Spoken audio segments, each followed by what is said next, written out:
अस्सलाम वालेकुम। कैसे हैं आप सब? उम्मीद करती हूँ हमेशा की तरीके से खैरियत से होंगे। अल्लाह आप लोगों को ठीक रखे, खुश रखे। तो आज मैं आपके लिए लेके आई हूँ बहुत मजेदार से जबरदस्त शामी कबाब की रेसिपी। ये शामी कबाब खाने में इतने बढ़िया और उम्दा बनते हैं, और मजेदार बात यह है कि ये बहुत कम खर्चे में, बहुत कम बजट के अंदर तैयार हो जाते हैं। इसके अंदर ना ही आपको चिकन डालने की जरूरत है, ना ही इसके अंदर आपको कोई मीट ऐड करने की जरूरत है। बिना मीट के, बिना चिकन के इतने जबरदस्त शामी कबाब ये बनते हैं कि जब आप किसी के सामने इनको रखेंगे या खुद खाएंगे तो कोई बता नहीं सकता कि ये बगैर गोश्त के शामी कबाब है। इतना जबरदस्त ये बनते हैं। तो उम्मीद करती हूँ आपको ये जबरदस्त सी रेसिपी जरूर से पसंद आएगी। आप इसको जरूर ट्राई कीजिएगा। तो चलिए फिर देरी नहीं करते, बस फटाफट से किचन के अंदर चलते हैं और देखते हैं शामी कबाब बनाने के लिए हमें किन किन चीजों की जरूरत पड़ेगी। बिस्मिल्लाहिर्रहमानिर्रहीम। यहाँ पर हमने दाल को पहले ही बॉईल कर लिया, क्योंकि वीडियो थोड़ी सी लंबी हो जाती है, इसलिए बॉईल करना तो सबको आता है, लेकिन फिर भी मैं आपको कुछ टिप्स बताती हूँ उसको बॉईल करने की। यहाँ पर हमने 1 कप चने की दाल ली थी, उसको हमने 5 मिनट पानी के अंदर भिगोने के बाद उबाल लिया, और उबालते वक्त हमने आधा छोटा चमचा इसमें नमक भी शामिल कर दिया था।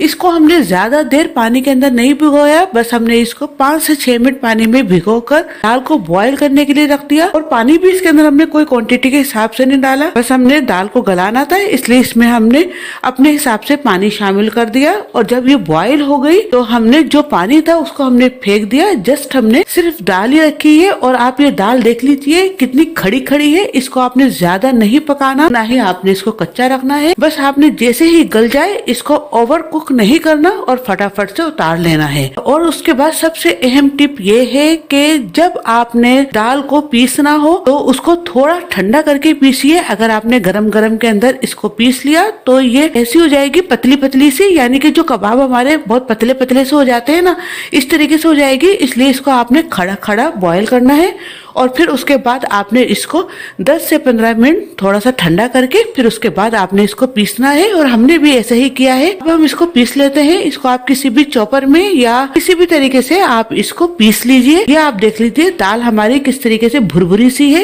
यानी कि ये बिल्कुल भी ऐसी नहीं है कि जो कि बिल्कुल पतली पतली सी हो जाए। अब इसके अंदर हम शामिल कर रहे हैं 2 उबले हुए आलू। आलू को हमने अच्छे से उबाल कर उसका छिलका उतार लिया, और अब हम इसको अच्छे से इस तरीके से ग्रेटर की मदद से ग्रेट कर लेंगे। हम इसको मैश भी कर सकते थे, लेकिन हमने मैश नहीं किया, क्योंकि उससे जो होता है कबाब के अंदर बाइंडिंग वगैरह अच्छे से नहीं आएगी, वो मुंह में आते हैं तो अच्छा नहीं लगता। इसलिए आपने जिस तरीके से दाल को अच्छे से पीसा है, इसी तरीके से आपने इसको ग्रेटर से ग्रेट कर लेना है, जिससे यह होगा कि आपकी बाइंडिंग भी अच्छी होगी और कबाब भी बहुत अच्छे से बनेंगे।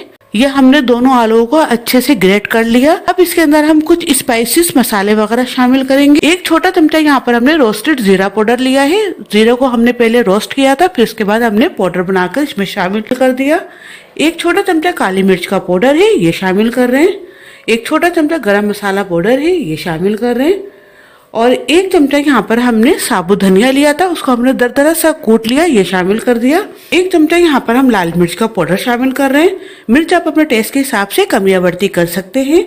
आधा छोटा चमचा यहाँ पर हम नमक का शामिल कर रहे हैं, क्योंकि नमक हमने दाल को उबालते वक्त भी शामिल किया था, इसलिए नमक की क्वांटिटी ज्यादा नहीं होनी चाहिए। और अगर थोड़ा कम रहेगा तो हम ऐड कर सकते हैं, और अगर ज्यादा हो गया तो फिर ऐड नहीं कर सकते, इसलिए थोड़ा सा नमक आप कम ही डालिएगा। और 7 से 8 यहाँ पर हमने हरी मिर्चें ली थी, उनको बारीक बारीक छोटा छोटा कट कर लिया, ये शामिल कर देते हैं। 1 छोटा टुकड़ा यहाँ पर हमने अदरक का लिया था, उसको हमने छोटा छोटा कट कर लिया, 1 चमचे के बराबर ये है, ये शामिल कर दिया हमने। 1 दरमियाने साइज की प्याज ली थी, उसको हमने छोटा छोटा कट कर लिया, ये शामिल कर देते हैं। प्याज को आपने थोड़ा कम ही डालना है, क्योंकि बहुत सारे लोगों के मेरे पास ये कमेंट्स आते हैं कि जब भी हम शामी कबाब बनाते हैं तो कबाब हमारे मीठे मीठे से हो जाते हैं। तो वो इसीलिए होते हैं कि जो हमारे शामी कबाब का बैटर है वो थोड़ा कम होता है, और प्याज हम उसमें ज्यादा ऐड कर देते हैं, जिससे कि शामी कबाब मीठे मीठे हो जाते हैं। इसलिए आपने थोड़ा सा प्याज को कम ही रखना है। बाकी और मसाले आप कम या बढ़ती करना चाहे तो कर सकते हैं, इससे यह होगा कि कबाब आपके मीठे मीठे नहीं बनेंगे।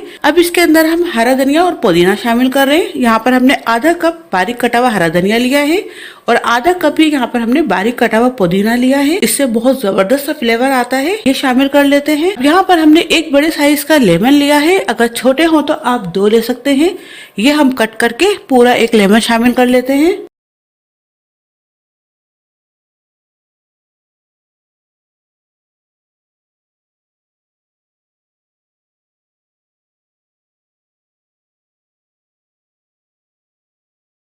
अब हम इसको अच्छे से मिक्स कर लेंगे। इसके अंदर ना ही हमने कोई कॉर्नफ्लोर शामिल करा है और ना ही इसके अंदर हमने कोई बेसन शामिल करा है, फिर भी हमारे ये जो कबाब है वो बहुत क्रिस्पी से बनेंगे और बाइंडिंग भी बहुत जबरदस्त आएगी। अक्सर लोग ये करते हैं कि इसके अंदर कॉर्नफ्लोर या बेसन शामिल कर देते हैं जिससे कि टेस्ट ही चेंज हो जाता है। लोग इसके अंदर बेसन और कॉर्नफ्लोर इसलिए शामिल करते हैं कि उनमें अच्छी सी बाइंडिंग आ जाए, लेकिन आप ये देखिएगा कि हमने इतने परफेक्ट तरीके से शामी कबाब तैयार किए हैं कि हमारी ये जो बाइंडिंग है वो भी बहुत अच्छी सी होगी और शामी कबाब भी बहुत जबरदस्त से तैयार होंगे।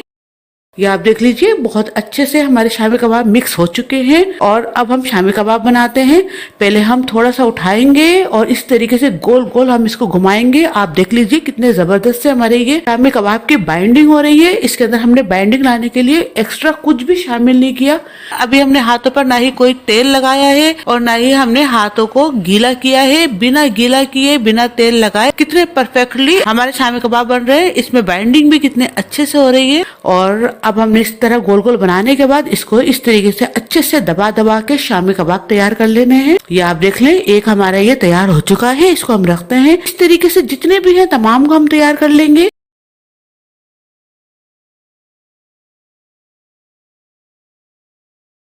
अभी हमारे शामी कबाब बन चुके हैं। अगर आप चाहें तो इसको इस वक्त सेव करके रख सकते हैं किसी भी जिप लॉक शॉपर में या किसी भी डिब्बे के अंदर आप इसको पैक करके रख दीजिए। जब भी आपने शामी कबाब बनाने हो तो आप थोड़ी देर पहले निकालिए, उनको फ्राई कर लीजिए। तो यहाँ पर मैंने आपको सेव करने का तरीका भी बता दिया। अब हमने यहाँ पर एक अंडा लिया है, उसको तोड़ लेते हैं। चुटकी के बराबर यहाँ पर हम नमक शामिल कर रहे हैं और एक चुटकी के बराबर ही यहाँ पर हम लाल मिर्च का पाउडर शामिल कर रहे हैं। अब हम इसको अच्छे से फेंट लेंगे। अंडे को हमने अच्छे से फेंट लिया। अब हम बनाने चलते हैं शामी कबाब। तो यहाँ पर हमने शामी कबाब बनाने के लिए तवा रख दिया है। अब इसके ऊपर डाल रहे हैं हम तेल। तेल अच्छे से गर्म हो चुका है। अब हम एक एक कबाब उठाकर इस तरीके से अंडे के अंदर डीप करके इसके अंदर रखेंगे। जितने आ सकते हैं उतने हम डाल लेंगे।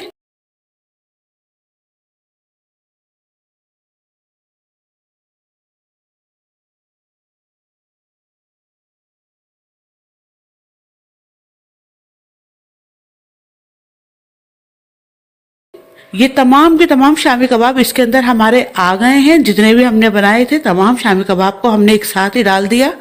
आपके पैन के अंदर या तवे के अंदर जितने आ सकते हैं उतने आप डाल लीजिएगा। अब जैसे ही इसका एक साइड हो जाएगा तो इसका हम साइड चेंज कर देते हैं। अब इसका एक साइड हो चुका है, इसका हम साइड चेंज कर लेते हैं। इस तरीके से अलट पलट करके हम तमाम कबाब तैयार कर लेंगे।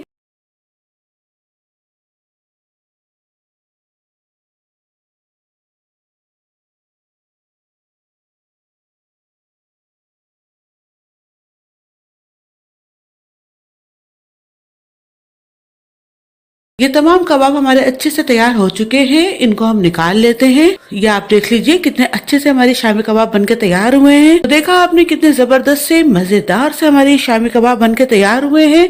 आप भी इनको इसी तरीके से तैयार कीजिए, बनाइए।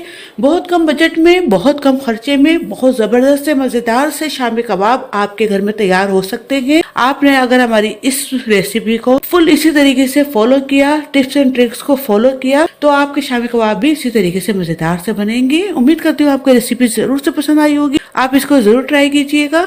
अगर रेसिपी आपको अच्छी लगती है तो प्लीज लाइक, शेयर, सब्सक्राइब करना बिल्कुल भी मत भूलिए। साथ ही बेल बटन है वो भी दबा दीजिए ताकि मेरी तमाम आने वाली वीडियोस आपको फौरी मिल सके।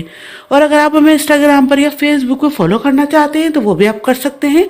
इजाजत दीजिए, दुआओं में याद रखिएगा। अल्लाह हाफिज।